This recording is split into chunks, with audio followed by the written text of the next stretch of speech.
natin sa brigada, hindi man lang niya taga-Boracay.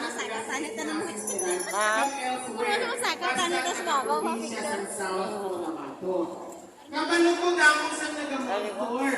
Kamu sa nagatanaw sa akon. Sino daw ako. Pero hindi na bali na. Ang importante, nag-servisyo sa inyo sa tuod-tuod. My commitment. Nag-promisa ako sa inyo na hatagan sa provincial government of South Cotabato ang batwa sa mga sa isa ka unit na ambulansya amounting to 2.5 million. Ang una ang promisa ko sa inyo sa nagligas na tuwid. Ang promisa dapat nagatupad. Pinaagi sa Bureau of Fire Protection.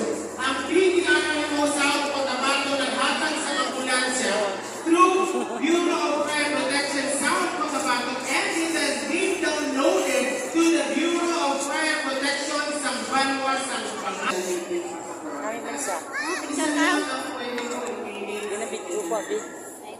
Pwede man. Anuman ang mga video ko kayo. always deliver the best public service for them.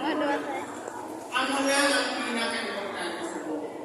Kung may araw na kita sa ginatawag na political healing in the entire province of South Cotabato, kay Akon Kini. Ang mulang inaangkin sa RSP Day, sa Banwa sa Cotabato, because we have two officials working for all of you guys.